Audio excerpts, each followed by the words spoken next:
Hello, this is Omaha Public Power District. The extreme cold is straining our local electric system. We want to help ensure you and your loved ones stay safe and warm, and we ask that you conserve electricity beginning today for the next several days. Lower your thermostat by 2 to 4 degrees, and avoid using appliances like your washer and dryer during peak usage times of 7 to 9 a.m. and 4 to 7 p.m. This will help prevent the need for planned periodic power outages. We encourage you to plan ahead in case of outages by ensuring you have supplies like a flashlight, warm clothes, and blankets handy, and keep electronic devices like laptops and cell phones charged. For more information and updates, please visit stormandoutage.com. Thank you for your support in this time of need. All right, I guess the power is out. Here we go.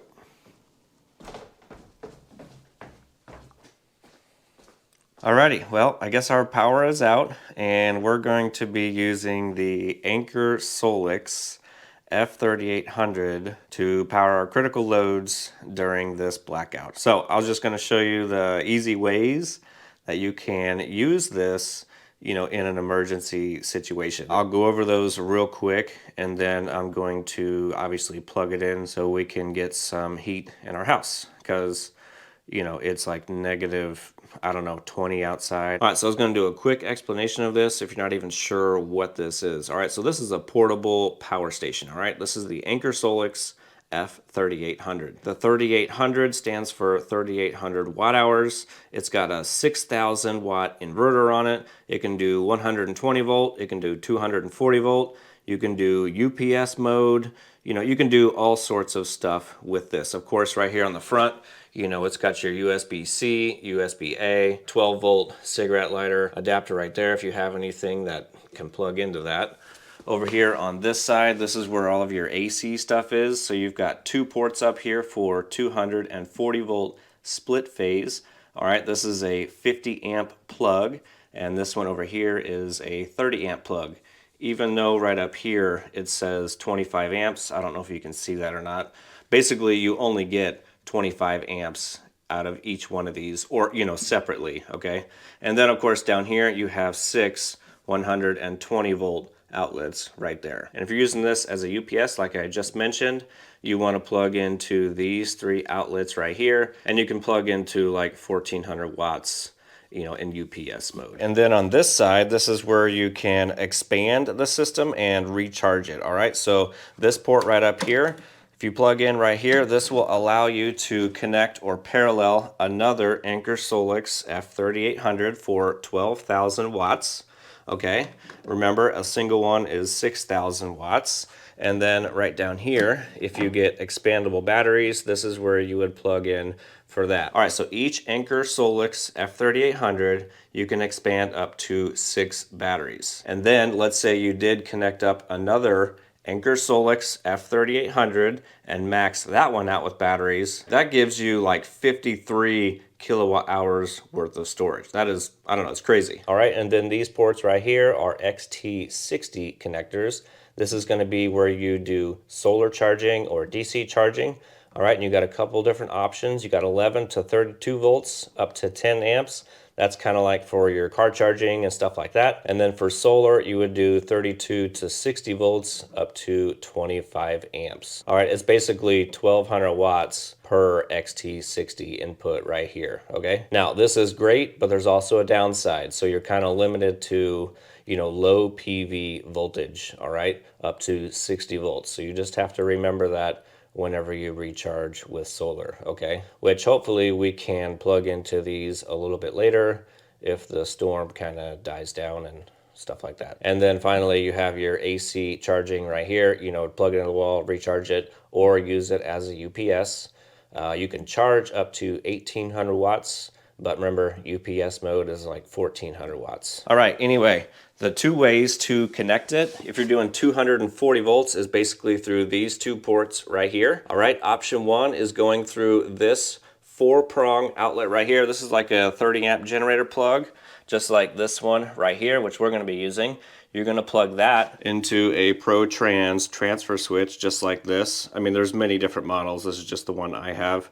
You're going to plug it in right here. All right, and then inside of here, this allows 6 circuits 4 that are 120 volt, and then you have a double pole circuit breaker right here if you have a well pump or whatever. I don't actually have anything hooked up into there, so I'm not sure why that's turned on. Anyway, once you have this connected up here, you're going to flip your switches up to generator mode right there. That's pretty much it. Option 2, again, you could use either one of these 2 ports right here and plug into a generator inlet just like you would have on the outside of your house, you know, for a gas or diesel generator. This particular plug is a 50 amp generator plug. Again, like I said, you could do a 30 amp, doesn't really matter. The only difference between this plug right here and this one right up here is if you go this way, this one can actually power your entire house.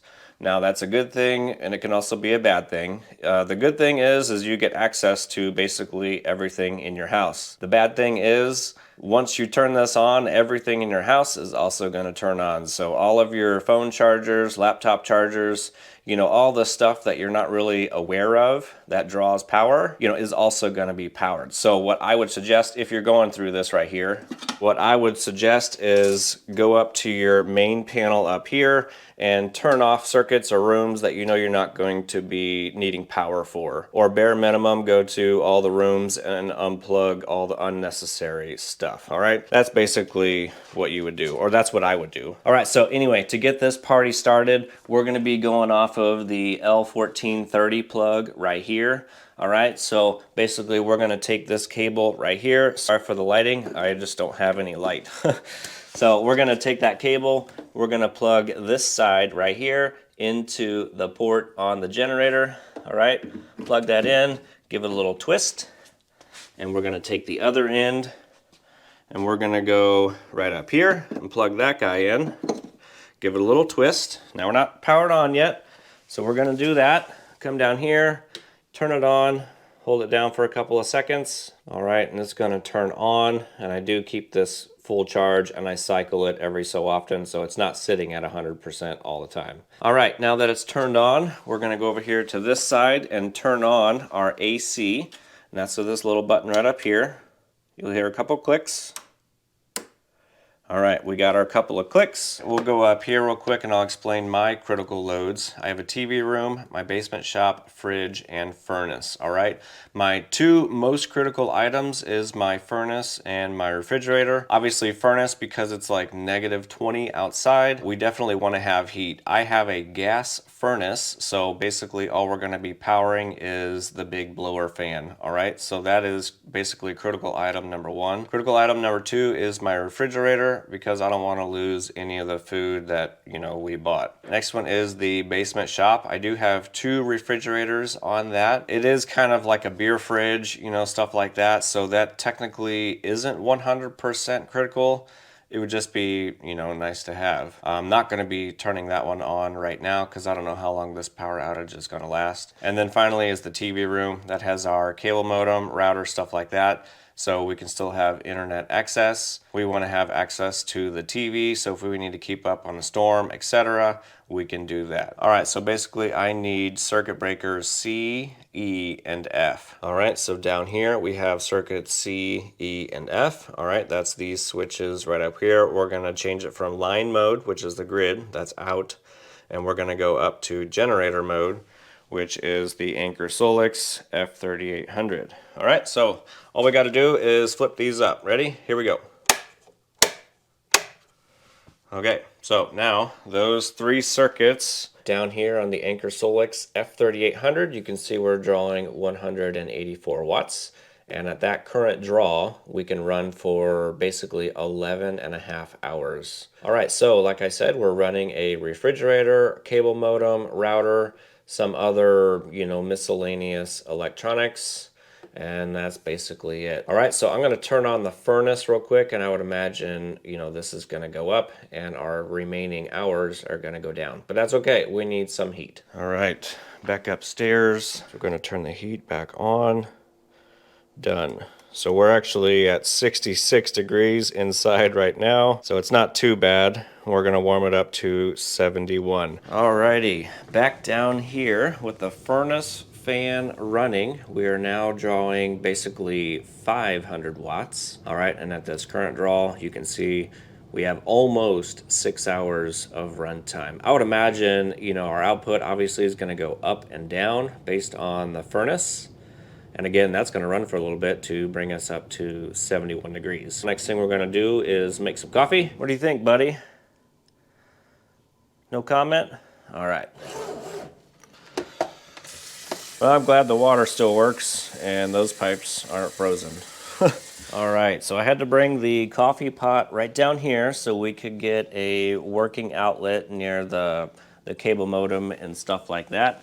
And another good thing right now is since all that's back up, I can actually connect to it through, you know, my Wi-Fi and be up here. So anyway, we're gonna make some coffee here, but real quick before we start, we're sitting at roughly 800 watts.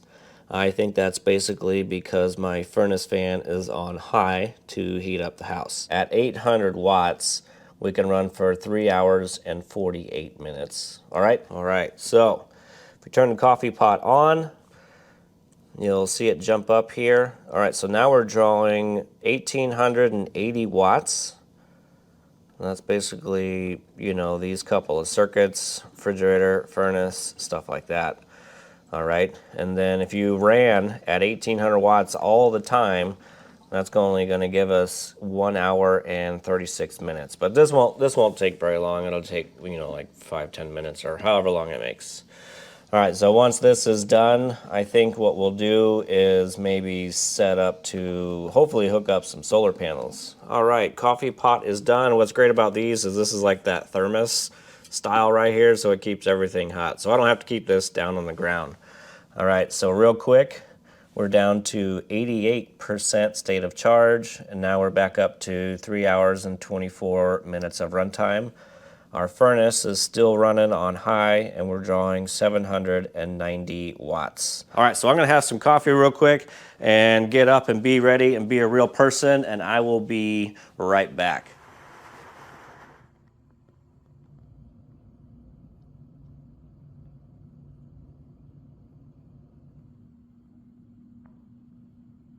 Yep, sweater weather.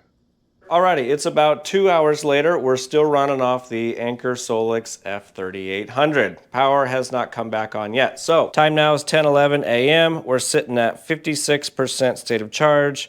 We're drawing 672 watts at the moment.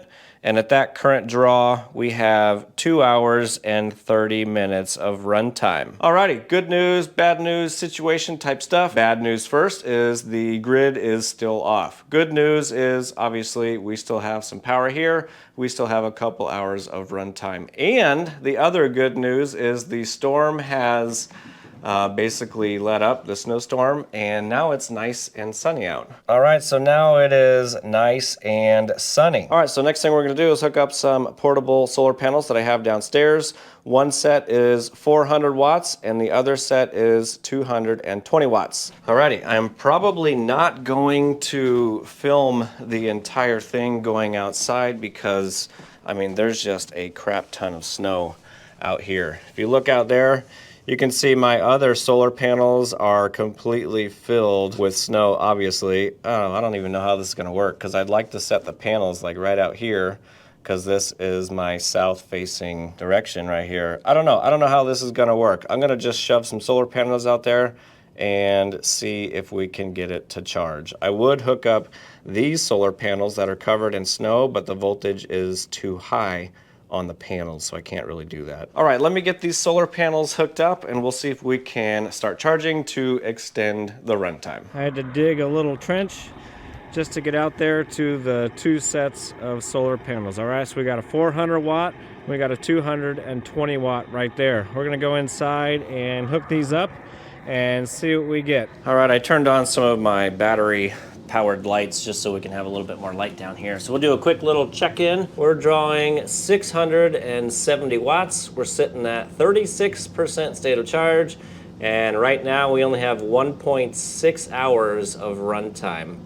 All right, so we've been running for, let's see, almost 3 hours right now. I could probably lower this down, but I just haven't yet. All right, so next thing we're gonna do is plug in the solar panels, all right? Now I did just check the voltage on the end of the panels right here just to make sure we're good to go, and we are. All right, here's the 400 set, and then this one is the 200 watt set. All right, got my connectors right here, and it's just that easy. We're just going to plug them in right here. Time now is 12 p.m.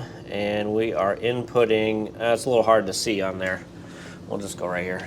All right, so down here on the screen, we're sitting at 24% state of charge. We're drawing 670 watts, but we're inputting 502 watts of solar. And at this time, we have 2.6 hours worth of runtime. I think to conserve a little bit more, we're going to shut off the TV room for now since it's daytime. We'll just do that real quick. We'll just shut that one back off. Now we're only running my refrigerator and my furnace. Oh, actually, that didn't really bring it down a whole lot. So my TV room wasn't actually drawing very much. I guess if it comes down to it, later on we could kind of go back and forth between the fridge and the furnace, which is E and F. I could swap these two back and forth to conserve some power. If it gets really, really bad, we could cut the furnace for a longer period of time and just bundle up a lot more. And technically we could turn off the refrigerator as long as we don't open it up, you know, too many times to keep the cold air in there. All right, so that's where we are at right now. It's just crazy how much my furnace fan actually draws. Actually, you know what we're gonna do real quick? We're going to turn off the fridge real quick, which is E, and we'll just see if that brings it down. All right, so I guess it really didn't do a whole lot. So this is basically all furnace fan right here. Now my furnace does have, you know, a high and low speed on it. And low speed I think is around 300 watts, and obviously high speed is 630. So that's crazy. I guess I didn't realize how much that would actually draw. All right, we're gonna turn the fridge back on for now and hope for the best. All right, so I was on my way upstairs and I heard the furnace go into low mode. So in low mode, it draws 287 watts. So that's half as much, all right? And then we are recharging with solar at 485 watts. So we're recharging, and if we could continue this, we have 7.8 days, you know, worth of runtime. Obviously, we don't have 24 hours worth of sun, but yeah. So if we could keep it in low mode, that would be fan-freaking-tastic. All right, time now is 1:48 p.m. So we've been running for almost 6 hours, and I just got a little alert on my phone. It says the Anker SOLIX F3800, the remaining power is lower than 10%, so I need to recharge it now. I need to recharge it now to continue using. All right, so now we're actually to 9%. So looks like we're only charging at 99 watts. So I probably need to go out there and adjust the panels real quick, you know, so we can get some better sun. But if you want to see what this looks like right now, we're outputting 293 watts. We're only inputting 99 watts, and that gives us less than 1 hour of runtime. Yeah, I'm gonna go outside and see if I can adjust the panels real quick, and maybe we can get some more runtime. Actually, what I should probably do is turn off the furnace and start a fire. And just FYI, so everybody knows, we do have a fireplace right here, which I am going to go outside and start carrying in all that wood over there and bring it over here so we can have, well, so we can have some fire and some heat. That's why I keep that big ass pile of wood right over there, just in case. And also I'm gonna go outside and drag those panels over there more into the sun, because the sun is starting to go down actually. So yeah, let me get those two things done, and hopefully we can make this last a little bit longer. Because we wanna watch a movie, and during this time, during the crazy winter storm, it's minus, you know, 20 below zero, there's only one movie to watch. Alrighty, so we have some good news. As I was getting ready to go outside to move the solar panels over into the sun and bring over a whole bunch of wood for a fire, our power came back on. Plus, one more good thing is the FedEx guys are still out there running around and delivering packages. They dropped off an expandable battery. Look at that. So this is an expandable battery like I was talking. Oh, I better plug this back in a second. Anyway, this is an expandable battery. Basically, it's another 3,800 watt hour battery, and you can connect up to 6 of these, you know, if you wanted to do that. And these are real easy to plug in. It comes with your cable and you just plug it in. Right over here on the side, actually, let me turn it off because the instructions say to turn everything off. So I'm not gonna plug that in quite yet. I need to switch everything back over. So how about we do that? Alrighty, so if we just take a look on the screen here real quick, we're at 7% state of charge and we ran for roughly 6 hours. We're still putting in 107 watts and we're drawing 337 watts. At this current time, we have 0.7 hours remaining, just in time. All right, so we're gonna go up here to our ProTrans transfer switch and we're gonna basically switch it from gen back down to grid since we have it. Boom. All right, back down here, you can see our output load went away. We can actually turn that back off. Let me unplug this since we don't need it. Plug you in. We're gonna unplug my solar real quick. I'm actually going to undo the charging because we want to plug in the battery. So in order to do that, I need to shut it off all the way and then basically just plug it in. That's all you do. And then we just turn it on. All right, so we got a little light that shows up right over here. Shows up here on the screen. It's sitting at 87% state of charge, which is good. But over here, we're sitting at 8% state of charge. All right, so basically what's gonna happen now is once I plug it back in to recharge it, it's gonna recharge over here first, and then it's gonna recharge the expandable battery. We'll get that plugged in. Boom, there we go, plugged in and recharging at my 600 watts that I have it set up to do. Of course, you can do it up to 1,800 watts, but I'm not really in a big hurry. All right, well, there you go. You can see how well the Anker SOLIX F3800 did in a real/simulated blackout with some solar panels over there. All right, before I go, there's one other thing I wanted to mention is I did go to CES this year. It was my first time. Crazy, ton of people there. Anyway, I stopped by the Anker booth just to see what they had. Of course, they had the Anker SOLIX F3800 on display with all sorts of batteries hooked up, but they also had it connected up to one of their brand new smart panels, which is kind of cool. Basically what that does is it allows you to use and charge this, you know, all plugged in at the same time. You hook it up in between your main panel and your sub panel, and it kind of acts like an automatic transfer switch, which would be pretty freaking awesome if you ask me. Hopefully soon they're gonna be sending me one of those and I can try that out. All right, that's pretty much all I got. If anybody has any questions, comments, concerns, any improvements that I can do to lengthen my power outage, you know, runtime, I mean, I know there's gonna be a ton of things I could do, but if you guys have any great suggestions, obviously I would love to hear those down in the comment section. All right, well, there you go. If anybody's looking for the Anker SOLIX F3800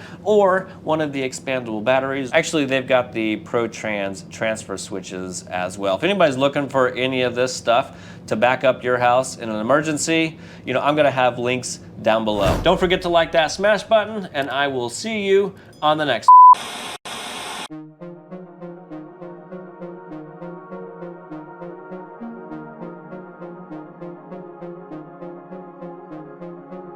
I want to know what this one is right here. Alright, so this is our new Anker SOLIX X1 home energy storage solution that we have for homes, right? So the top section is the inverter, the bottom section is the batteries, right? So each battery pack is 5 kilowatt hours. One inverter you can extend up to 6 battery packs. That's going to give you a total of 30 kilowatt hours, but you can parallel 6 inverters with 30 kilowatt hours. So you can add 3 more batteries, yes, just to one inverter. To one inverter, correct. And then you can add 6 more inverters. 6 more inverters. With 30 kilowatt hours together, so a total of 180 kilowatt hours. Wow. So you can really stack this up and go really high. Okay, the inverter, is it 120 or 240? So this is 240. So okay. It's 120, 240, single phase. And this is going to allow you to go 6 kilowatts of continuous. Okay. And it's going to go up to 12 kilowatts for peak power output for 10 seconds. Okay. Wow. Yeah, so and then this will connect to the controller that will control all the loads and control the solar and control the battery. Oh, so you have a separate controller. Yes, that's on Where's the that other at? Well, let's go to the other side. Yeah, that is what your solar, your storage, and if you have a standalone generator, that's what that will connect to as well. Okay. Yeah. So your inverter connects So to that box. Your storage plus inverter connects to here. So we have a port, 2 ports for storage, and this will allow you to do the whole 6 in total. So from there, you would connect to would you connect to a main panel, or would you more be connecting to a sub panel? So it depends what state you're in. So you would connect in between your meter and your panel. Instead of going to your meter, you would connect to here, and then this will go to the meter. Okay. So it goes in between. Okay. And then you can also do it after your main panel as well? After as well, and do only certain loads. Like let's say you don't have the money to do a full home backup, then you would do essential loads only. Yeah.